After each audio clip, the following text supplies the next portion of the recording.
To Digha design. இன்றைக்கி வீடியோவில் என்ன ஸ்டிச் பார்க்க போகிறோன்னு பார்த்தீங்கன்னா ஆரோ ஸ்டிச். இந்த ஆரோ ஸ்டிச்னாலே பார்த்தீங்கன்னா வில்லோட அம்பு இருக்கு இல்லையா, அதே மாதிரி இருக்கும். அதனால தான் இதை வந்து ஆரோ ஸ்டிச்சுன்னு சொல்லுவாங்க. இந்த ஆரோ ஸ்டிச் போகிறதுக்கு நான் ஃபஸ்ட்டு 3 லைன் போட்டு வச்சுருக்கேன். இந்த 3 லைனுமே நீங்கள் வந்து சென்டிமீட்டரில் மார்க் பண்ணி வச்சு நீங்கள் அது மேலே போடுங்க. அப்போ தான் உங்களுக்கு வந்து அந்த ஆரோ ஸ்டிச் வந்து பர்ஃபெக்டாக கிடைக்கும். நான் இப்போ பார்த்தீங்கன்னா 0.5 சென்டிமீட்டர்னு 3 லைன்ஸ் மார்க் பண்ணி வச்சுருக்கேன். பார்த்தீங்கன்னா ஒவ்வொரு லைனுக்கும் இடையில 0.5 சென்டிமீட்டர் தான் கேப் இருக்குது. டோட்டலாகவே நான் வந்து 1 இன்ச் கேப்பில் தான் நான் வந்து இந்த 3 லைனையுமே போட்டிருக்கேன். ஏன் உங்களை இந்த மாதிரி மார்க் பண்ணி வச்சுட்டு ஒர்க் பண்ணுங்கள் அப்படின்னு சொல்கிறேன்னு பார்த்தீங்கன்னா, ரொம்ப பெரிய, அதாவது நீங்கள் வந்து மேக்ஸிமமாக வந்து 2 இன்ச் கேப் வரைக்குமே வச்சுக்கலாம். அதுக்கு மேலே போயிட்டீங்கன்னா உங்களுக்கு அந்த ஆரோ ஷேப் வந்து பெரிய ஷேப்பாக போகும்.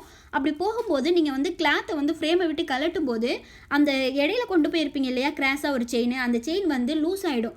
லூஸாக அது தனியாக தொங்க ஆரம்பிச்சிடும். அந்த மாதிரி தொங்கிடுச்சுனாலே உங்களுக்கு அந்த ஷேப் வந்து பர்ஃபெக்டாக கிடைக்காம போயிடும். அதனால தான் நீங்கள் அந்த எந்த ஒரு ஸ்டிச் போகிறா இருந்தாலும் அதோட சைஸை வந்து மேக்ஸிமமாக எந்த அளவுக்கு கொண்டு போகலாமோ அந்தளவுக்கு மட்டும் கொண்டு போங்க. ரொம்பவும் நீங்கள் லென்த்தாக கொண்டு போயிட்டு அந்த இது வேகமாக ஃபில் பண்ணி முடிக்கணும் அப்படிங்கிறதுக்காக நீங்கள் பண்ணிட்டீங்கன்னா அந்த ஸ்டிச்சே வந்து கலட்டினதுக்கு அப்புறமா ஷேப் இல்லாமல் போயிடும். அதனால் நீங்கள் வந்து கரெக்டாக மார்க் பண்ணி அந்த ஸ்டிச்சுக்கு எந்த அளவுக்கு நீங்கள் வந்து அதுக்கு லென்த்து கொடுக்கலாங்கிறத பர்ஃபெக்டாக முடிவு பண்ணிவிட்டு அதுக்கப்புறமா நீங்கள் மார்க் பண்ணிக்கோங்க. நான் இப்போ வந்து அதாவது 0.5 இன்ச்சில் நான் வந்து மார்க் பண்ணியிருக்கேன். இப்போ எப்படி ஸ்டார்ட் பண்ணலாங்கிறத சொல்லி காட்டுறேன் பாருங்கள். 3 லைன் போட்டிருக்கேன் இல்லையா, இதில் செகண்ட் லைன்லேருந்து தான் நான் ஸ்டார்ட் பண்ண போகிறேன். செகண்ட் லைன்லேருந்து எப்போதும் போல் ஒரு லூப் எடுங்க. இந்த மாதிரி நான் ஒரு செயின் எடுத்துகிட்டு கிராஸாக கொண்டு போங்க. கிராஸாக கொண்டு போயிட்டு அந்த லென்த்து செயினை லாக் பண்ணுறதுக்காக குட்டியாக ஒரு லாக் செயின் போடுங்க.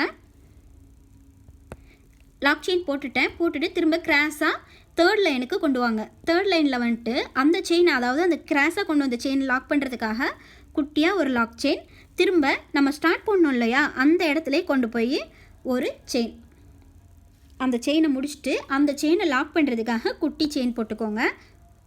குட்டியாக லாக் செயின் போட்டுட்டு இப்போ என்ன பண்ணுறீங்கன்னா கிராஸாக கொண்டு போகணும். கிராஸாக கொண்டு போகும்போது இதை மேலே கொண்டு போயிடக்கூடாது. ஏற்கனவே போட்டிருக்கோம் இல்லையா அந்த கிராஸாக ஒரு நடுவில் ஒரு செயின், இந்த செயினை 2ஆக பிரிங்க. இந்த மாதிரி பிரிச்சிங்கன்னா இதில் இருந்து டபுள் ஸ்டாண்ட்ஸ் இருக்கிறனால மேலே 2 செயின் கீழே 2 செயின்னா வரும்.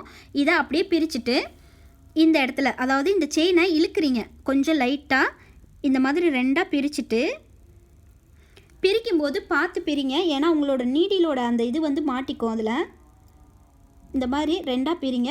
இப்படி இழுத்து பிரிச்சுட்டு இந்த இடத்துல கொஞ்சம் இறக்கமாக இந்த 2 ஸ்டாண்ட்ஸையும் இப்படி இறக்கமாக பிடிச்சி இழுத்து இந்த மாதிரி இறக்கமாக வச்சு அந்த சென்டர் லைனில் வச்சு ஒரு செயின் போடுங்க. செயின் போட்டுட்டு திரும்ப ஏற்கனவே மேலே 2 இருக்கு இல்லையா, அந்த செயினை மேல் நோக்கி கொஞ்சம் தள்ளுங்க. நீடிலாலே லைட்டாக தள்ளினீங்கன்னா ஒரு ஆரோ மாதிரி ஃபார்ம் ஆகுதா. இந்த ஆரோ ஃபார்ம் ஆகுறதுக்காக தான் இந்த செயின் போடுறோம். இந்த இடத்துல ஒரு செயின் போட்டு அந்த செயினை லாக் பண்ணுறதுக்காக வெளியில் போய் லாக் செயின் போடுங்க. இந்த மாதிரி லாக் செயின் போட்டுக்கோங்க. லாக் செயின் போட்டுட்டு திரும்ப ஃபஸ்ட்லேருந்து மேலே கொண்டு போங்க. கிராஸாக மேலே போகிறோம், அதை லாக் பண்ணுறதுக்காக குட்டி லாக் போடுறோம். திரும்ப கிராஸாக அந்த செயினை கொண்டு வந்துட்டு அந்த செயினை லாக் பண்ணுறதுக்காக ஒரு குட்டி லாக் செயின், எங்கே ஸ்டார்ட் பண்ணமோ அங்கேயே கொண்டு போயிட்டு அதை லாக் பண்ணுறதுக்காக ஒரு செயின். திரும்ப இந்த செயினை லாக் பண்ணுறது எங்கே பண்ணுறீங்கன்னா, ஏற்கனவே அந்த மிடில் கொண்டு வந்திருக்கோம் இல்லையா ஒரு சின்ன செயின், அந்த செயினுக்குள்ளே போகணும். பார்த்தீங்கன்னா உங்களுக்கு தெரியும். இந்த செயினை விளக்கிட்டு இதுக்குள்ளே வச்சு தான் நான் லாக் பண்ணுறேன். லாக் பண்ணிவிட்டு திரும்ப கிராஸாக போகும்போது ஏற்கனவே சென்டரில் கிராஸாக போயிருக்க செயினை 2ஆக பிரித்து அதை கொஞ்சம் இழுத்தாப்பில் வச்சு அதில் ஒரு செயின், திரும்ப மேலே இருக்க செயினை மேல் நோக்கி இழுத்துட்டு அதை வச்சு ஒரு செயின், திரும்ப அதை லாக் பண்ணுறதுக்காக வெளியில் போயிட்டு ஒரு லாக். இதை எப்படி போடுறதுன்றதை நான் பேப்பரில் எக்ஸ்பிளைன் பண்ணுறேன். இப்போ பார்த்தீங்கன்னா ஆரோ ஸ்டிச்சுக்கு ஃபஸ்ட்டு 3 லைன் போட்டுக்கிறோம். இந்த மாதிரி 3 லைன் போட்டுட்டு இதில் first line, second line, 3rd line இந்த மாதிரி மார்க் பண்ணிவிட்டு செகண்ட் லைன்லேருந்து ஒரு செயின் எடுக்கிறோம் லாங்காக. இந்த செகண்ட் லைனில் போயிட்டு அதை லாக் பண்ணுறதுக்காக குட்டி லாக் போடுறோம். திரும்ப கிராஸாக கொண்டு வருவோம். இதில் டபுள் ஸ்டாண்ட்ஸ் இருக்கும். இந்த மாதிரி 2 சைடு மொத்தம் 4 நூல் இருக்கும். இந்த 2 நூலையும் அப்படியே கொண்டு வந்து இந்த இடத்துல ஒரு லாக். திரும்ப கிராஸாக நம்ம ஸ்டார்ட் பண்ணோம் இல்லையா, இந்த இடத்துக்கு கொஞ்சம் கீழே வச்சு, அதாவது ஒட்டுன அந்த மாதிரியே இந்த இடத்துல செயினை முடித்து அதை லாக் பண்ணும்போது இந்த இடத்துல அந்த ஸ்டார்ட் பண்ண இடத்துல வச்சு லாக் பண்ணுங்கள். லாக் பண்ணிவிட்டு திரும்ப கிராஸாக போகும்போது இந்த இதில் 2 நூல் வந்திருக்குன்னு சொன்னேன் இல்லையா, அந்த நூலில் ஒரு நூலை பிடிச்சி லைட்டாக இழுங்க. ஹூக்கில் மாட்டிட்டு லைட்டாக இழுத்திங்கன்னா இந்த மாதிரி வி ஷேப் மாதிரி ஒரு இது ஃபார்ம் ஆகும். இந்த இடத்துல வச்சு ஒரு செயின், திரும்ப இந்த செயினை மேல் நோக்கி தள்ளினீங்கன்னா மேலே போய் ஒரு வி ஷேப் ஃபார்ம் ஆகும். அதனால் இந்த இடத்துல நடுவில் ஒரு செயின் ஃபார்ம் ஆகும். சரியா? இந்த செயினை மேலே கொண்டு போயிட்டு இந்த இடத்துல ஒரு செயின் முடிச்சுட்டு இதோட லாக்கை வந்து என்ன பண்ணுறீங்கன்னா இந்த இடத்துல இந்த முனையில் வச்சு லாக் பண்ணுறீங்க.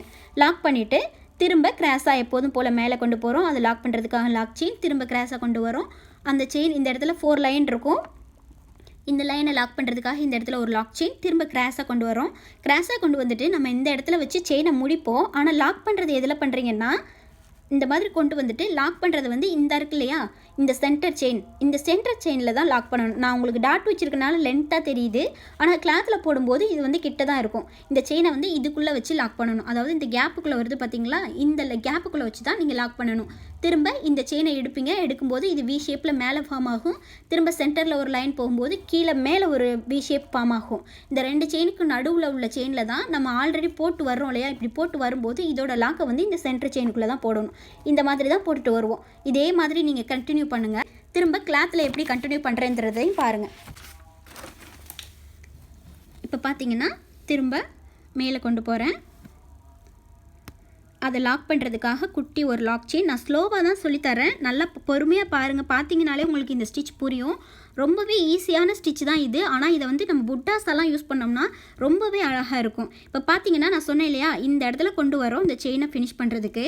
இந்த இடத்துல கொண்டு வந்துட்டு இதோட லாக்கை வந்து என்ன பண்ணுறீங்கன்னா இந்த சென்டர் பாயிண்டில் வச்சு லாக் பண்ணுறீங்க. லாக் பண்ணிவிட்டு திரும்ப மேலே போகிறீங்க. ஏற்கனவே போட்ட செயினை 2ஆக பிரிக்கிறீங்க. இப்போ பாருங்கள், நான் பிரித்து அப்படியே இழுத்துட்டு வரீங்க. இழுத்துட்டு வந்து ஒரு செயின் போடுறேன். அதை அப்படியே லைட்டாக மேலே இருக்கிற போர்ஷனை மேல் நோக்கி தள்ளுங்க.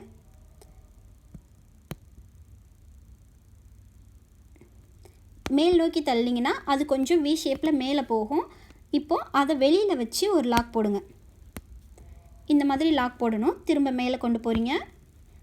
அதை லாக் பண்ணுறதுக்காக ஒரு குட்டி லாக். திரும்ப சைடில் கொண்டு வரீங்க. சைடில் கொண்டு வந்து அதை லாக் பண்ணுறதுக்காக ஒரு குட்டி லாக். திரும்ப கிராஸாக கீழே கொண்டு வரீங்க. கிராஸாக கொண்டு வந்துட்டு ஏற்கனவே போட்டிருக்கோம் இல்லையா, அந்த செயினோட மிடிலுக்குள்ளே வச்சு இந்த லாக்கை போட்டுக்கோங்க. இதை லாக் பண்ணி முடிச்சுட்டு கிராஸாக மேலே போகும்போது இதை 2ஆக பிரிக்கிறீங்க. 2ஆக பிரிக்கும்போது லைட்டாக கீழே இழுத்துட்டு அதை லாக் பண்ணுறீங்க. லாக் பண்ணிவிட்டு திரும்ப மேலே இருக்கிறத லைட்டாக மேலே தள்ளுங்க. மேலே தள்ளிட்டு அந்த இடத்துல வச்சு ஒரு செயின். திரும்ப அதை லாக் பண்ணுறதுக்காக வெளியில் போய் ஒரு லாக் செயின் லாக் போட்டு இப்போ நான் இதை ஃபினிஷ் பண்ணி முடிச்சுக்கிறேன். இதே மாதிரி தான் நீங்களும் ஒர்க் பண்ணணும். ஒர்க் பண்ணி பாருங்கள். ஏதாவது டவுட் இருந்துச்சுன்னா மறக்காமல் கமெண்ட் பண்ணுங்கள். பார்த்தீங்கன்னா எண்ணாட் போட்டு முடிச்சிட்டேன். இந்த ஷேப் பார்த்தீங்கனாலே உங்களுக்கு தெரியும், ஒரு ஆரோ இருக்கிற மாதிரியே வந்திருக்கா. இந்த மாதிரி தான் நீங்கள் போடணும். இதே மாதிரி ப்ராக்டிஸ் பண்ணுங்கள்.